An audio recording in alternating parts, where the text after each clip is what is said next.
Mike Tyson. Today we're gonna read his biography, and we will try to understand all his life in details.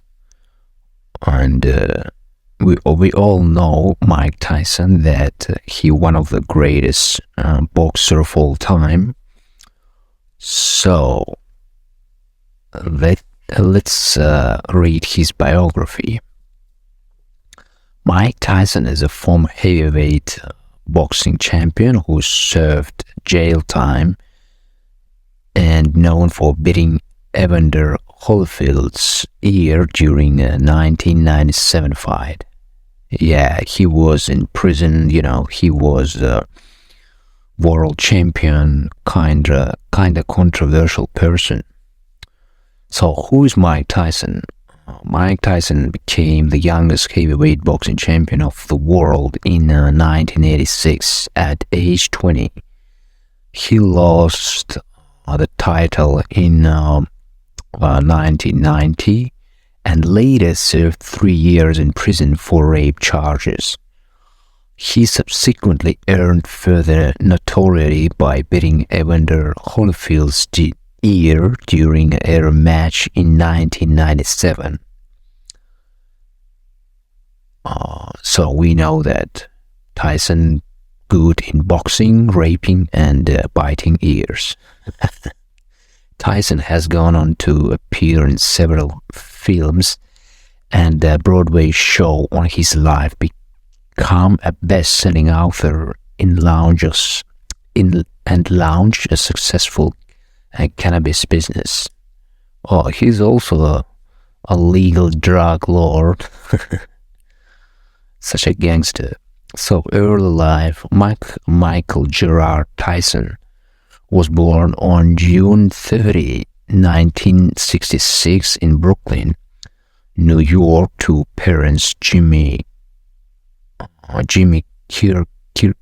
Kirkpatrick and Lorna Tyson. When Michael was 2 years old, his father abandoned the family, leaving Lorna to care for Michael and his two siblings, Rodney and Dennis. Struggling financially, the Tyson family moved to Brownsville, Brooklyn, a neighborhood known for its high crime. Small and shy, Tyson was often the target of bullying. To combat this, he began developing his own style of street fighting, which ultimately transitioned into criminal activity. His gang, known as the Jolly Stompers, assigned him to clean out cash registers while older members held victims at gunpoint. He was only 11 years old at the time. Oh my goodness, 11 years old gangster. Such a badass.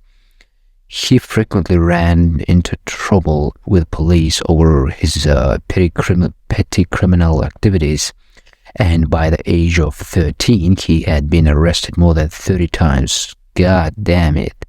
Tyson's bad behavior landed him in the Troy School for Boys, a reform school in upstate New York. At Tryon, Tyson met counselor Bob Stewart, who had been an amateur boxer champion. Tyson wanted Stewart to teach him how to use his fists. Stewart reluctantly agreed on the condition that Tyson would stay out of trouble and work harder in school. Previously classified as learning disabled, Tyson managed to raise his reading abilities to the 7th grade level in a matter of months. He also became determined to learn everything he could about boxing, often sleeping out of bed after curfew to practice punches in the dark. We see his transformation of this kind of bad guy, gangster, to being a sportsman. So, meeting manager Gus D'Amato in 1980, Stewart felt he had taught Tyson all he knew. He introduced the aspiring boxer to legendary boxing manager Konstantin Gus D'Amato, who had a gym in Catskill, New York. D'Amato was known for taking personal interest in promising fighters, even providing them room and board in the home he shared with the companion Camille Ewald. He had handled the careers of several successful boxers, including Patterson and Jose Torres, and he immediately recognized Tyson's promise as a contender, telling him, "If you want to stay here, if you wanted to listen, you could be the world heavyweight champion someday." We see that he met the right person at the right time, and this trainer, I think he was an Italian. I think he saw in Mike Tyson his ability to being a champion, and that's really happened. The relationship between D'Amato and Tyson was more than that of a professional trainer and boxer. It was also one of father and son. D'Amato took Tyson under his wing, and when the 14 years old was paroled from trial in September 1980, he entered into D'Amato's full-time custody. D'Amato set a rigorous training schedule for the young athlete, sending him to Catskill High School during the day and training in the ring every evening. D'Amato also entered Tyson in amateur boxing matches and smokers, non-sanctioned fights, in order to teach the teen how to deal with the older opponents. Tyson's life seemed to be looking up, but in 1982 he suffered several personal losses. That year, Tyson's mother died of cancer. "I never saw my mother happy with me and proud of me of doing something," he later told reporters. "She only knew me as being a wild kid running the streets, coming home with new clothes that she knew I didn't pay for. I never got a chance to talk to her or know about her. Professionally, it has no effect, but it's crushing emotionally and personally." Around this same time, Tyson was expelled from Catskill High for his erratic, often violent behavior. Tyson continued his schooling through private tutors while he trained for the 1984 Olympic trials.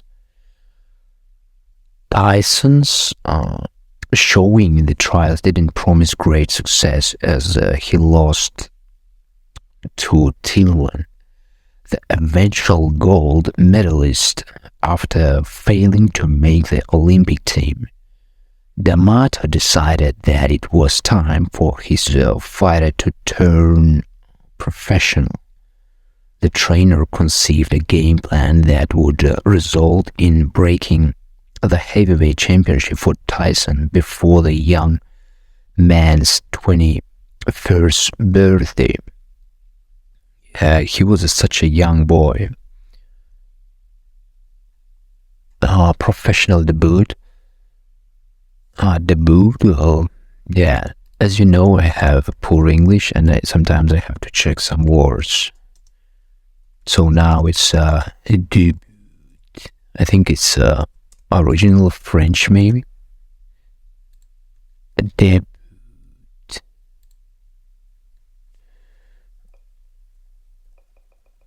1 minute.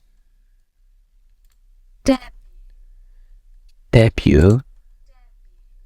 Okay, it's British. What about American pronunciation? Debut. Okay, British and American accent though doesn't care about T. Debut. Okay, professional debut. On March 6, 1985, Tyson made his professional debut in Albany, New York.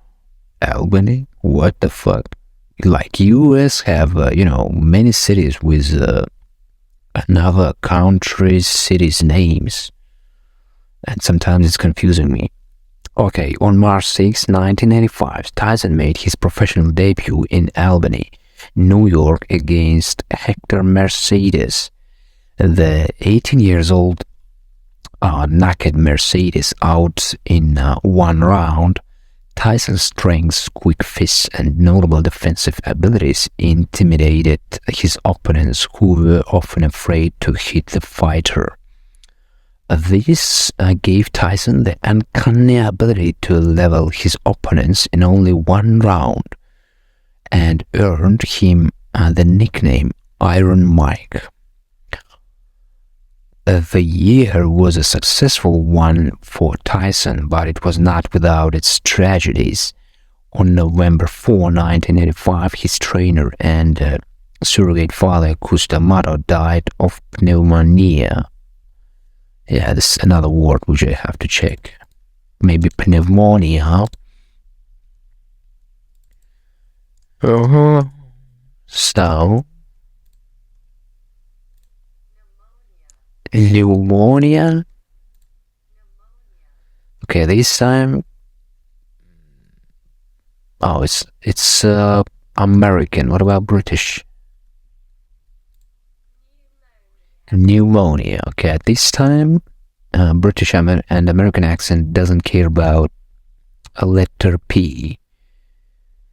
Pneumonia. Okay, died of. Okay, he's the trainer. That Italian old man died because of pneumonia. Kevin Rooney took over for D'Amato, and less than 2 weeks later, Tyson continued his climb up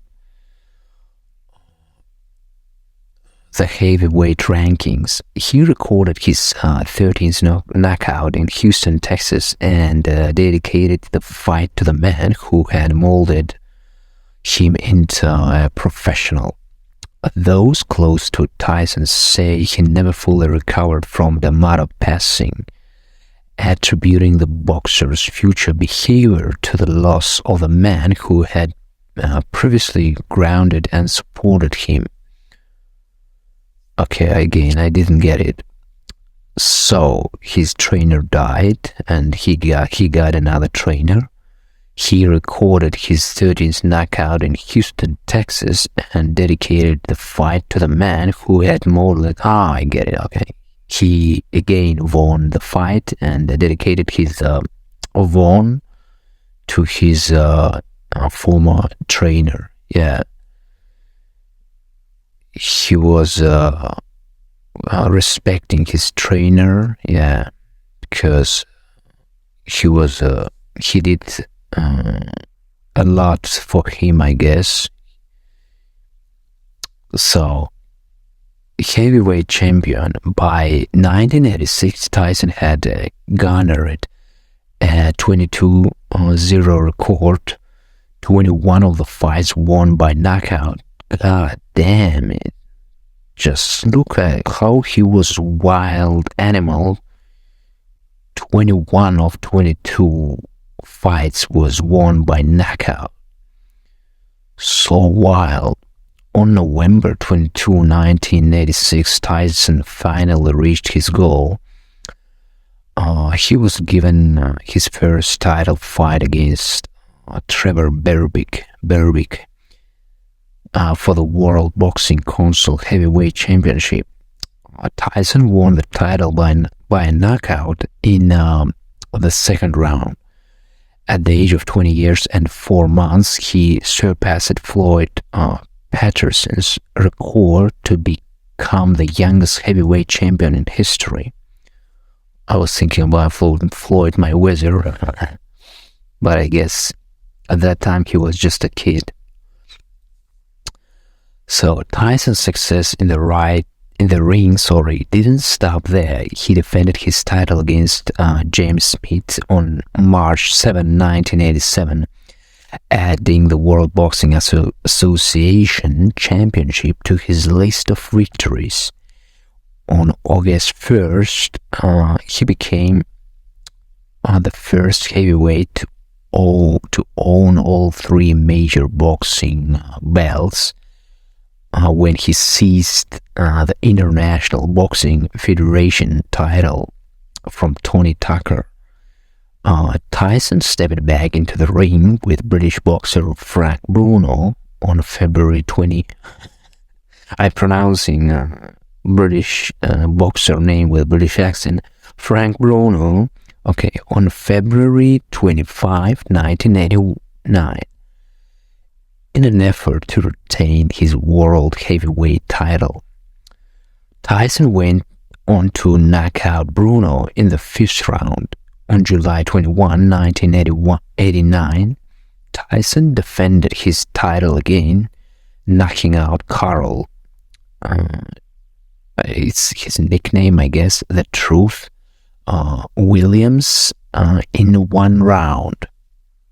Yeah, he was like a boxing machine, he just was crushing and not giving knockout to the best boxers. Tyson was kicking their ass. So next step, loss to the Buster Douglas. Tyson's winning streak came to an end on February 11, 1990, when he lost his championship belt to boxer Buster Douglas in Tokyo, Japan. Tyson, the clear favorite, sent Douglas to the mat in the 8th round, but Douglas came back in the 10th, knocking Tyson out for the first time in his career. Discouraged but not ready to give up, Tyson recovered by knocking out Olympic gold medalist and former amateur boxing amateur. Yeah, another word which I have to check. I want to be sure of right pronouncing. Amateur. Oh, there is no ch. I think it's American, they saying ch. Amateur, okay. So, discouraged but not ready to give up, Tyson recovered by knocking out Olympic gold medalist and former amateur boxing adversary Henry Tillman. Later that year, in another bout, he defeated Alex Stewart by a knockout in the first round. Imprisonment and return to boxing. In July 1991, Tyson was accused of raping Desiree Washington, a Miss Black American contestant, on March 26, 1992. After nearly a year of trial proceedings, Tyson was found guilty on 1 count of rape and 2 counts of deviant sexual conduct. What is it? Deviant sexual conduct. Sounds like romantic, but I guess it's something illegal. So the Texas Penal Code for sexual offenses define deviant sexual intercourse as in any contact between any part of genitals of any person at mouth or anus of another person, oh my god, or the penetration of the genitals or the anus of another person with an object. Like, in other words, any touching, they calling this shit. What are the types of deviant sexual practices? Oh my goodness.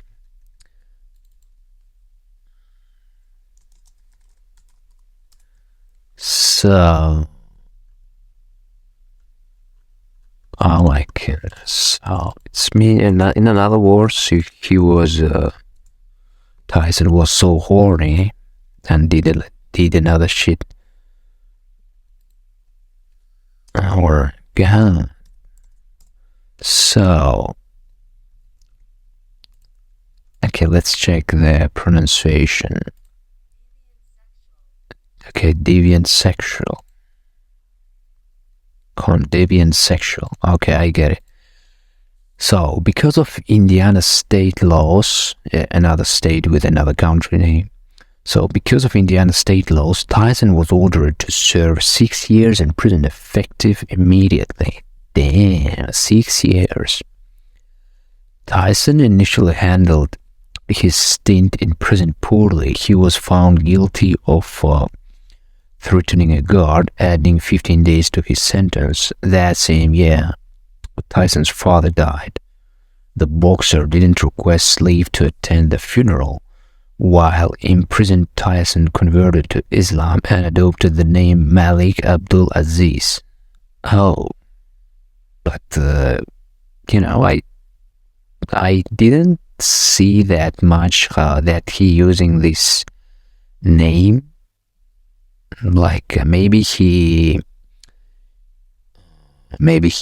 officially changed it, but his name, yeah, because I think because his name is already popular, and yeah, he doesn't want to make confuse people and just go on with his old name, but it is his maybe officially new name, Malik Abdulaziz. Oh, interesting. So, on March 25, 1995, after serving 3 years of his sentence, Tyson was released from the Indiana Youth Center near Plainfield, Indiana. Already planning his comeback, Tyson arranged his next fight with Peter McNeely in Las Vegas, Nevada. On August 19, 1995, Tyson won the fight, knocking out McNeely in just 89 seconds. Oh my god. Yeah, a legend comeback. Tyson also won his next match in December 1995, knocking out Buster Mattis Jr. in the third round. So, next one, Holyfield fights. After several successful fights, Tyson came head-to-head with his next big challenger, Evander Holyfield. Holyfield had been promised a title shot against Tyson in 1990 before Douglas defeated Tyson. Instead of fighting Tyson, Holyfield fought Douglas for the heavyweight title. Douglas lost by knockout on October 25, 1990, making Holyfield the new undefeated, undisputed heavyweight champion of the world. On November 9, 1996, Tyson faced Holyfield for the heavyweight title. The evening would not end successfully for Tyson, who lost to Holyfield by knockout in the 11th round. Instead of Tyson's anticipated victory, Holyfield made history by becoming the second person to win a heavyweight championship belt 3 times. Tyson claimed he was the victim of multiple illegal headbutts by Holyfield and vowed to avenge his loss. Tyson trained heavily for a match with Holyfield, and on June 28, 1997, the two boxers faced off yet again. The fight was televised. Oh my god. Okay, let's check this out. Yeah, so the right pronunciation is... So let's check US pronunciation. Televised. Okay, televised. Okay. So the fight was televised. In other words, was showed in television. The fight was televised on a pay-per-view and entered nearly 2 million households, setting a record at the time for the highest number of paid television viewers. Both boxers also received record purses for the match, making them the highest paid professional boxers in history until 2007. The first and second rounds provided the typical crowd-pleasing action expected from the two champions, but the fight took an unexpected turn in the third round of the match. Tyson shocked fans and boxing officials when he grabbed Holyfield and beat both of the boxer's ears, completely severing a piece of Holyfield's right ear. Shit. Tyson also cannibal, it seems. Tyson claimed that the action was a retaliation for Holyfield's illegal headbutts from their previous match. Such a surprise revenge, you know. Judges didn't agree with Tyson's reasoning, however, and disqualified the boxer from the match. Yeah, he was, over emotional and did another mistake. So on July 9, 1997, the Nevada State Athletic Commission revoked Tyson's boxing license in an anonymous... Holy shit. Let me check. What's the meaning and pronunciation? Commercial break, yeah. So, unanimous sounds like anonymous, but it's unanimous. What's the meaning? Okay, what's the meaning? Unanimous.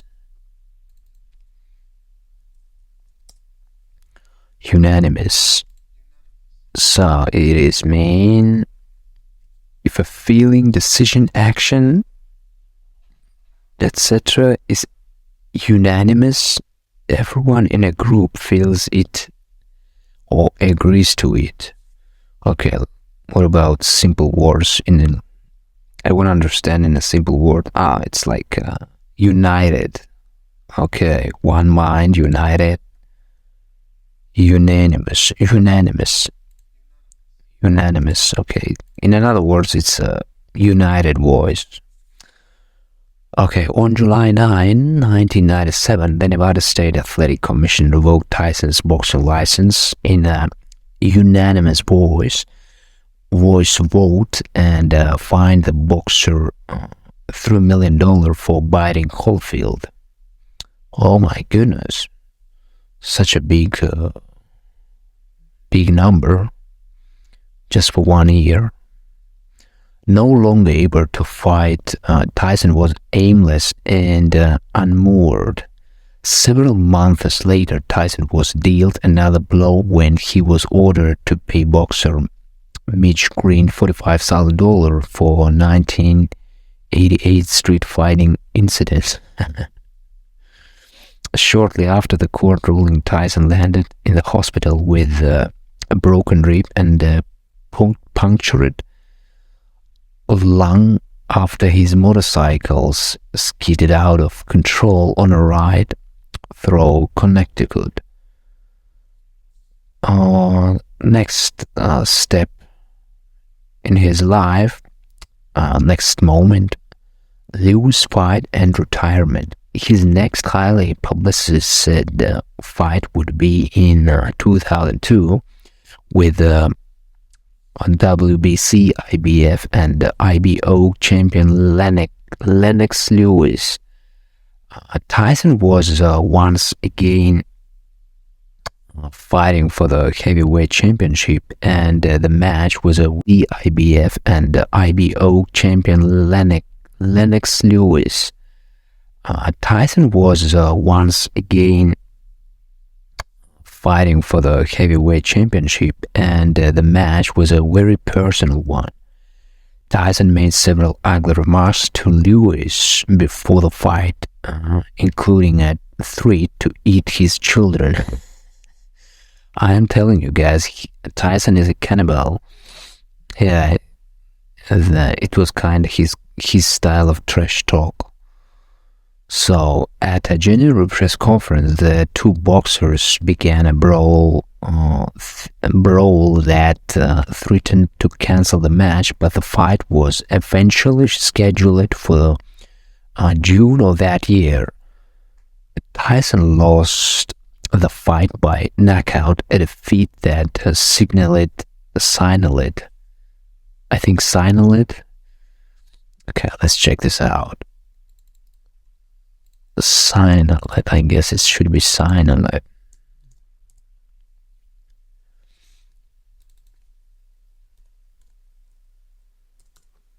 Yeah, another commercial break. American pronunciation. Signal. Oh, okay. So, Tyson lost the fight by knockout, a defeat that signaled the decline of the former champion's career. After losing to Danny Williams in July 2004, to Kevin McBride in June 2005, Tyson announced his retirement. He was inducted into the International Boxing Hall of Fame in June 2011. So, boxing record, Tyson took part in a total of 58 fights in his professional career. 50 of those he won, 44 of them being by knockout. Among the fights he didn't win, he officially lost 6, while 2 fell into the category of no contest. So, next moment of his life, marriage to Robin Givens and arrests. Tyson's rise from childhood delinquent to boxing champ put him at the center of the media's attention.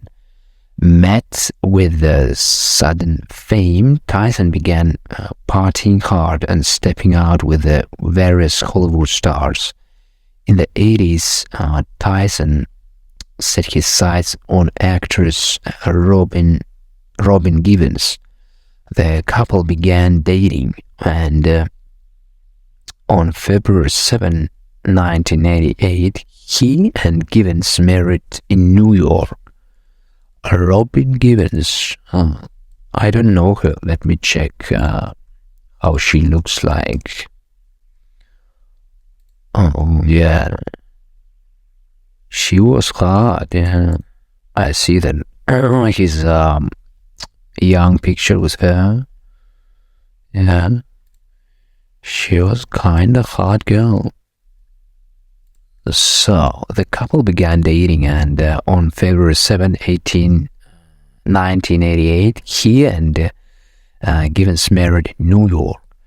But Tyson's game seemed to be on the decline, and after several close calls in the ring, it became clear that the boxer's edge was slipping. Once known for his complicated offensive and defensive moves, Tyson seemed to continually rely on his one-punch knockout move to finish his bouts. The boxer blamed his longtime trainer Rooney for his struggles in the ring and fired him in mid-1988. It seems there was some problems between his trainer, and he decided to change him. As his game was falling apart, so was Tyson's marriage to Givens. Allegations, I guess. So let me check.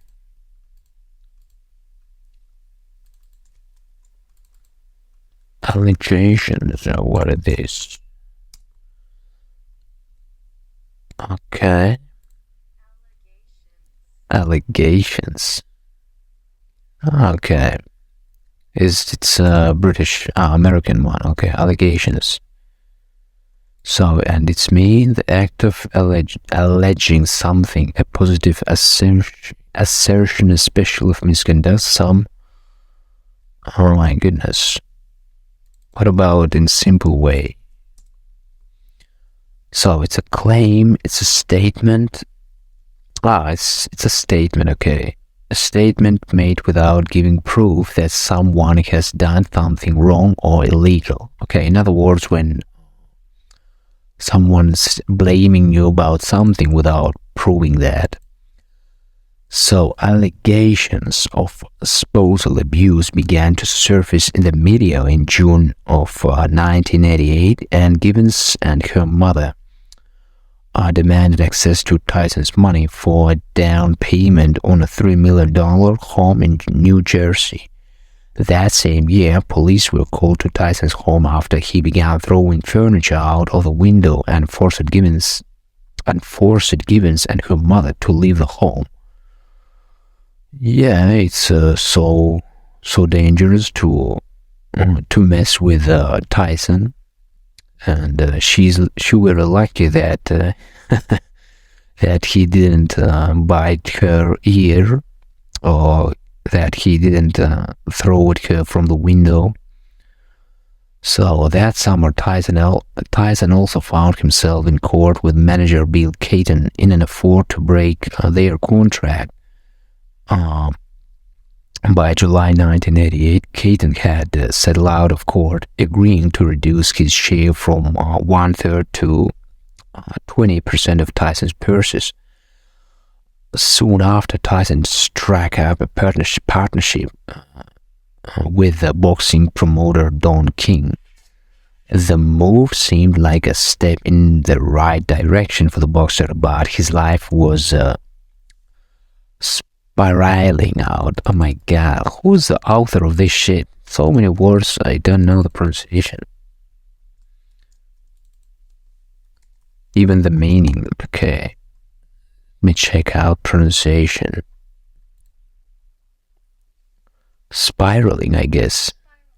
Yeah. Thank you, Google. So, spiraling. So, and what does it mean?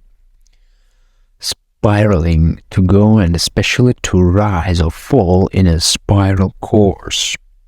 Now, you giving me definition with the same word, such a nice logic. So, synonym is like snake, twirl, twist, wind. So what does it mean when someone is spiraling?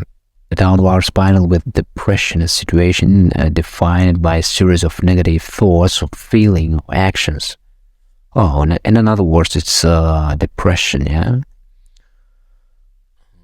A situation in which prices, levels, rates, etc. go down, in which a situation gets worse and it's difficult to control because of bad events. Why am English making all this sentence complicated? Just say me that it's negative, negative bad moment of the life. Okay.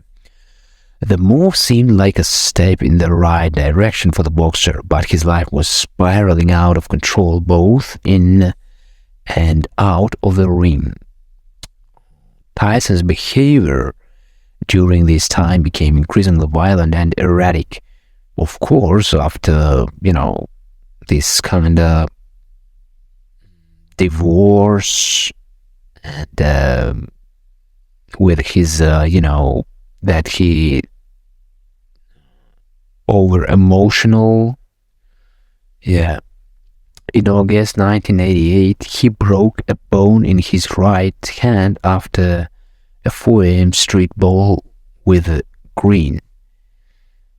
The next month, Tyson was knocked unconscious after driving his BMW into a tree at their mother's home.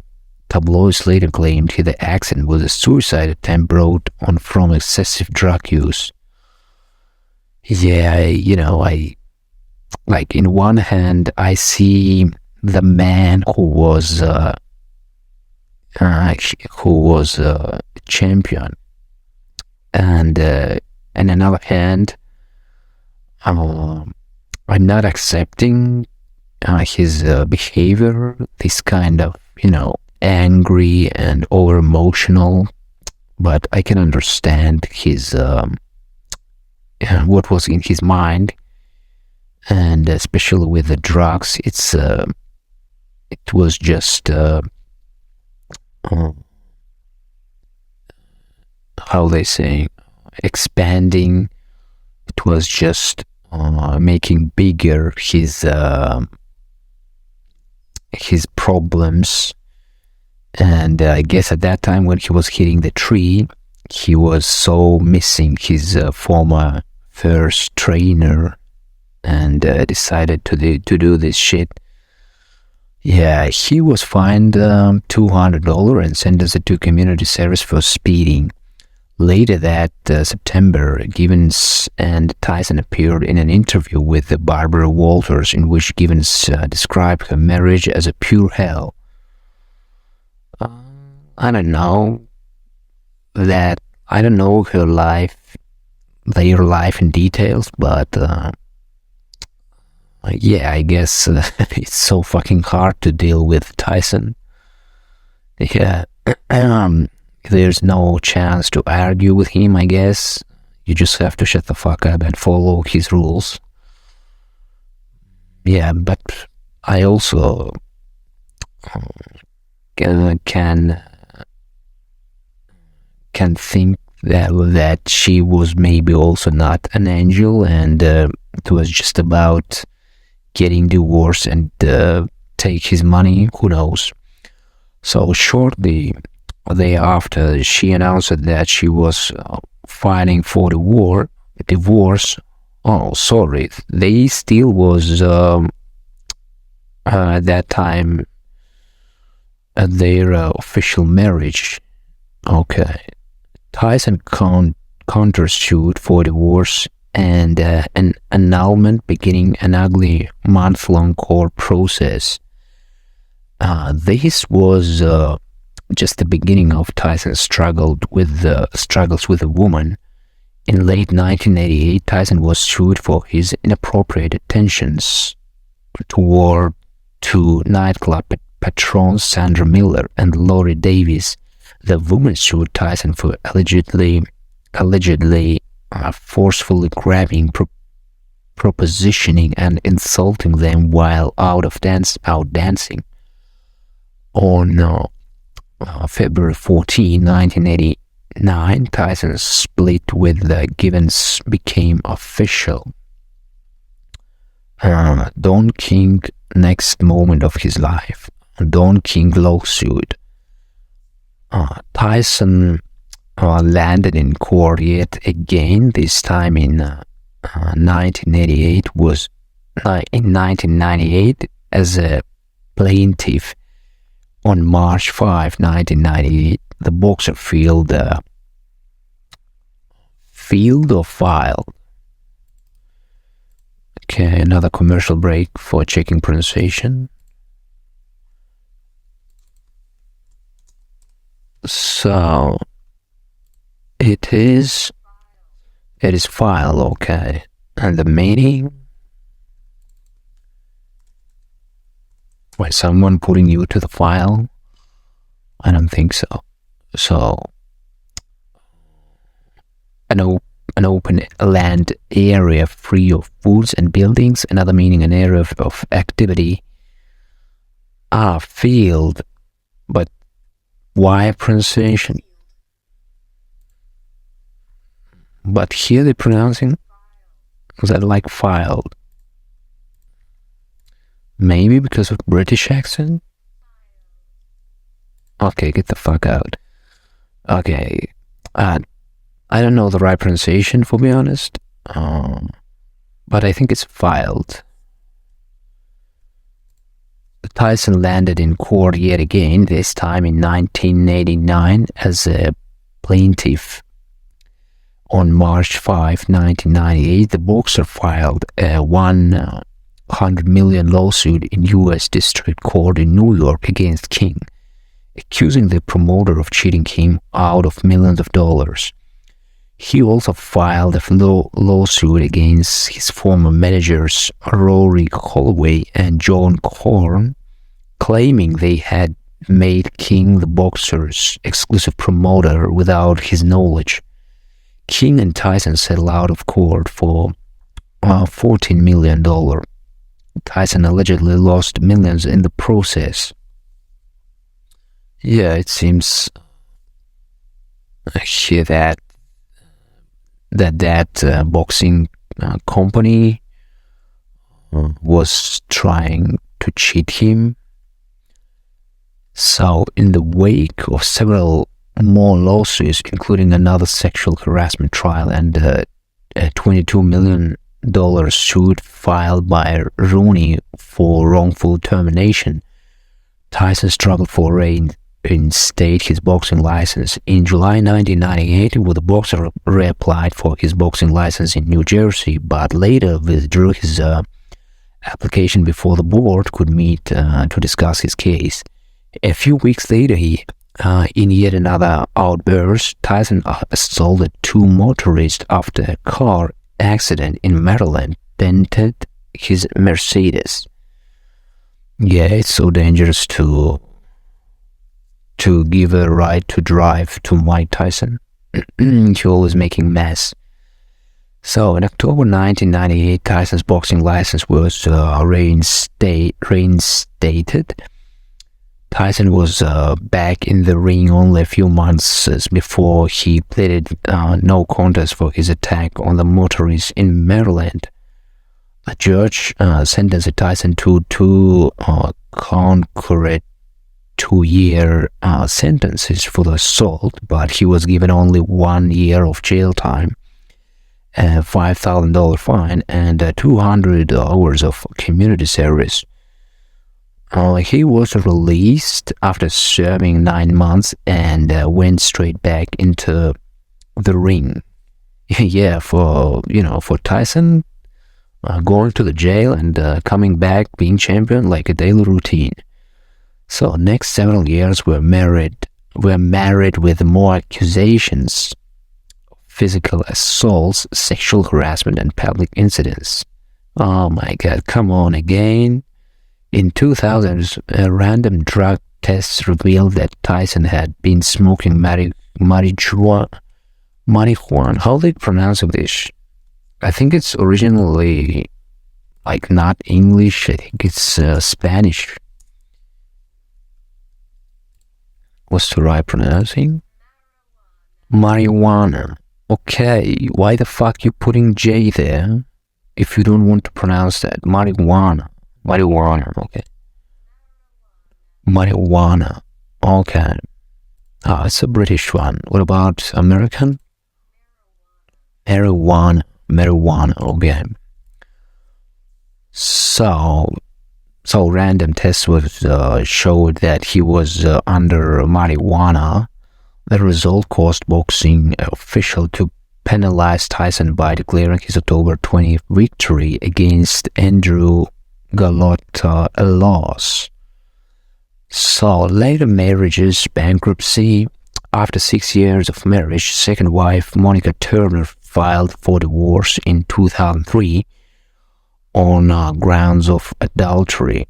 The same year, he filed for bankruptcy after his exorbitant spending, multiple trials, and bad investments caught up with him. In an attempt to pay off his debts, Tyson stepped back into the ring for a series of exhibition fights.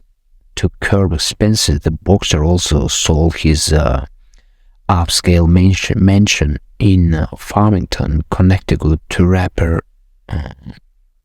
50 Cent for little more than $4 million.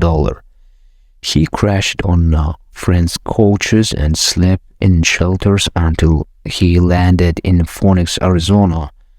There, in 2005, he purchased a home in Paradise Valley for $2.1 million, which he financed by endorsing products and making Camos, what the fuck is that?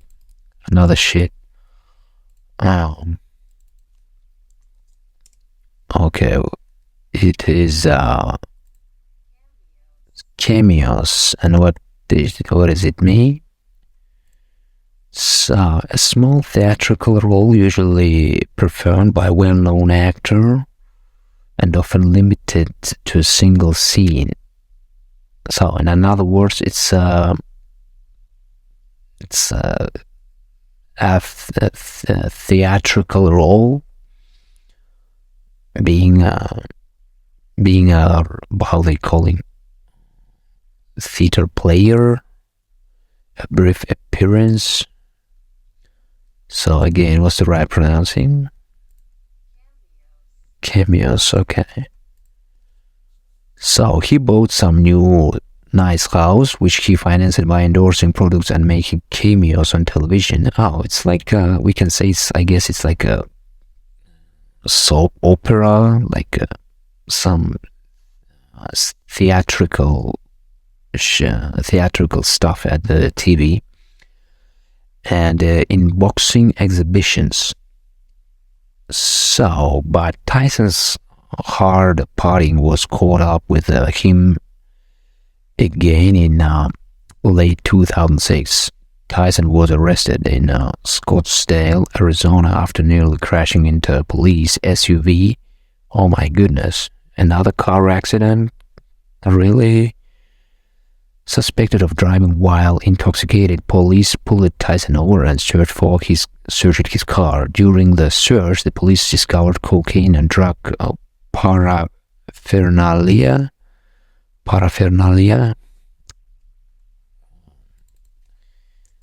Yeah, he had a wonderful, interesting life with a lot of dangerous stuff.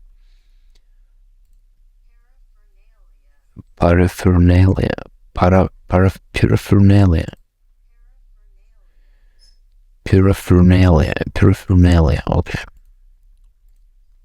it's the name of the drug throughout. So he crashed police cars. He was cops found out that he was he had some illegal drugs. So on September 24, 2007, Tyson pleaded guilty to possession of narcotics and driving under the influence. He was sentenced to 24 hours in jail, 360 hours of community services, and 3 years probation. Just 1 day in jail for this shit? He was lucky to, just for this kind of crime. No, I mean, the crime is fucking serious. I'm not sure. I don't know good American laws, but come on, cocaine and another some illegal drugs, and he got just 1 day in prison. But I guess there was some another corruption maybe. So about his children, Tyson is the father of 7 known children: Genna, Raina, Amir, D'Amato, Kilrain, Michael, Lorna, Miguel, Leon, and Exodus, with multiple women, and some of whom continue to remain anonymous to the media. So, how many kids he has? 3, 5, 7. Damn, 7 kids. Death of daughter Exodus. Tyson's life seemed to mellow over the next few years, and the boxer began seeking sobriety by attending Alcoholics Anonymous and Narcotics Anonymous meetings. Oh, I could imagine, people one by one introducing themselves, and suddenly My name Mike Tyson, and I am alcoholic. I guess all another people will shit scared of him. So, but in 2009, Tyson was dealt another blow when his 4-year-old daughter Exodus accidentally strangled herself on a treadmill cord in her mother Phoenix home. The tragedy marked yet another dark period in Tyson's troubled life. Yeah, he has very actually complicated. He had a very complicated and dark life, to be honest. And yeah, sometimes he just was. I just see the reason why he was sometimes kind of crazy and making another mistakes in his life. In 2009, Tyson married for a third time, walking down the aisle with Kiki Spicer. The couple has 2 children together, daughter Milan and son Morocco. Oh, it's another 2. In general, 10. Oh, it's a lot though. So, screen appearances, books, substance abuse. In 2009, Tyson returned to the spotlight with a cameo in the hit comedy The Hangover with Bradley Cooper and Ed Helms. Oh, really? I don't remember Tyson this movie. The positive reception of his appearance seemed to open the door to more acting opportunities, including guest spots on such television series as Entourage, How I Met Your Mother, and Law and Order, Special Victims Unit. In 2012, Tyson made his Broadway debut in his one-man show, Mike Tyson, The Undisputed Truth, directed by Spike Lee. So, Tyson, however, acknowledged that he was once again battling substance abuse problems the following year. In August 2013, he revealed in an interview with the Today host Matt Lauer that when I start drinking and I relapse, I think of dying. When I'm in real dark mood, I think of dying, and I don't want to be around no more. I won't survive unless I get help. This revelation came while Tyson was reinventing himself as a boxing promoter. He also told Lauer that he had only been sober for 12 days at the time of the interview. In 2013, Tyson released a tell-all memoir in The Undisputed Truth, which became a New York Times seller. A second book followed in 2017, Iron Ambition, which looked back at his training days with D'Amato. In October 2014, Tyson animated venture Mike Tyson's Mysteries, a comical crime-fighting spoof premiered in Cartoon Network's Adult Swim. Always open to promoting his brand, Tyson also launched a YouTube channel in 2017, which parodies comedy sketches and music videos. In January 2019, he kicked off his hard boxing with Mike Tyson podcast. Yeah, I saw this podcast, kinda interesting one, with interesting guests. So what else we have? After he started his, I think his favorite business, cannabis business, in 2016, Tyson made a successful entry into the burgeoning cannabis industry with the launch of Tyson Holistic Holdings.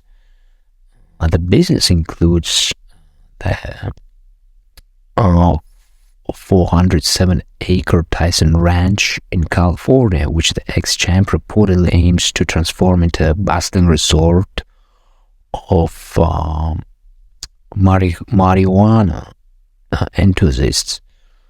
So, in April 2020, Tyson revealed that he had resumed his boxing training with an eye toward competing in matches for charity. Okay. Yeah, it is biography, and he had, he obviously not an angel, but he 100% a legend, which had tough and horrible childhood background, but in the end of the day, he becomes champion, and Tyson is a legend. And one of his favorite quotes, like, I am a dreamer, I have to dream and reach for the stars, and if I miss a star, then I grab a handful of clouds. Another one, I am a good guy, I am a good brother, there is nothing wrong with me, just don't push me too far, you know. Another one, when I fight someone, I want to break his will, I want to take his manhood, I want to rip out his heart and show it to him. Oh my God. Yeah, he's obviously becomes an animal when he shows up in the ring, and he really professional in beating people. Thank you for listening. If you like it, this podcast video, click to thumbs up and subscribe my channel. Goodbye, amigo.